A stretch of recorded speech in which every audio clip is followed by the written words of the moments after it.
ফ্লোরিডার fort Lauderdale থেকে ছেড়ে আসা চার্টার্ড ফ্লাইট যখন ইসলাল মালভিনাস আন্তর্জাতিক বিমানবন্দরে অবতরণ করে রোজারিওর ঘড়িতে তখন মঙ্গলবার সকাল ৬টা ২৬।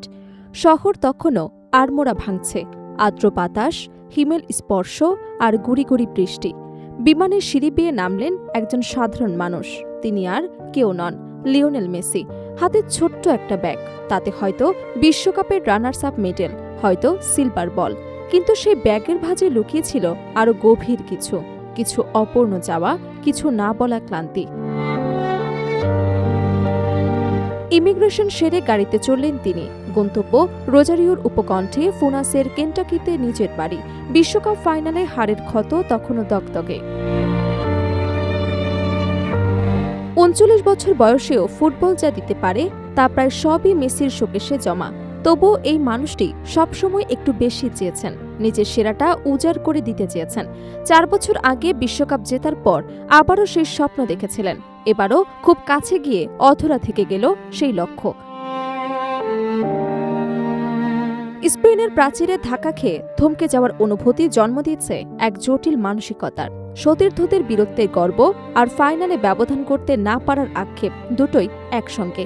বিশ্ব যখন তার পরবর্তী সিদ্ধান্ত জানতে উন্মুখ, মেসি তখন নিজেকে গুটিয়ে রেখেছিলেন মায়ামির বাড়িতে। স্ত্রী আন্তেলেনা আর ৩ ছেলে চিরো, মাতিও এবং থিয়াগোর সঙ্গে ৫০ দিনের দীর্ঘ ক্যাম্পের পর এই বিরতি ছিল নিছক শ্বাস নেয়ার সময়। দলের বাকিদের সঙ্গে বুয়েন্স এরেসে না ফেরার কারণও একই, পরিবারের সঙ্গে একান্ত কিছুটা সময় কাটানো। সামনে ইন্টার মায়ামির ব্যস্ত সূচি, শিকাগো ফায়ার এবং মন্ট্রিয়লের বিপক্ষে এক সপ্তাহে 2টি ম্যাচ। এই 2টি ম্যাচে হয়তো তাকে মাঠে দেখা যাবে না রদ্রিগো দি পলকেও। তবু মাঠে নামার আগে শারীরিক এবং মানসিক প্রস্তুতি জরুরি। ফাইনালের পর সামাজিক মাধ্যমে নিজের কষ্টের কথা লিখেছিলেন মেসি, লিখেছিলেন সতীর্থদের নিয়ে গর্বের কথাও, জানিয়েছিলেন স্পেনকে অভিনন্দন। আবেগঘন সেই বার্তায় ভবিষ্যৎ নিয়ে কোনো ইঙ্গিত ছিল না।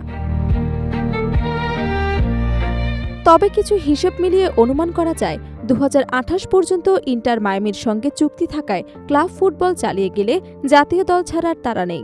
এই বয়সেও দলকে টেনে নেওয়ার সামর্থ্য প্রমাণ করে তিনি এখনও অপরিহার্য। ড্রেসিং রুমে তার উপস্থিতি এখনও তরুণদের প্রেরণা যোগায়। ২০৩০ বিশ্বকাপের সহ আয়োজক হওয়ায় আর্জেন্টিনার বাছাই পর্বের চাপ নেই, আর পরবর্তী বড় মঞ্চ ২০২৮ কোপা আমেরিকা।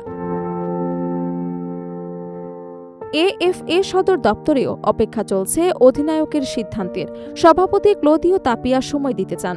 কোচ স্কুলানি থাকুন বা না থাকুন, মাঠেও এবং মাঠের বাইরে মেসি আজও আর্জেন্টিনা ফুটবলের চিরন্তন কম্পাস।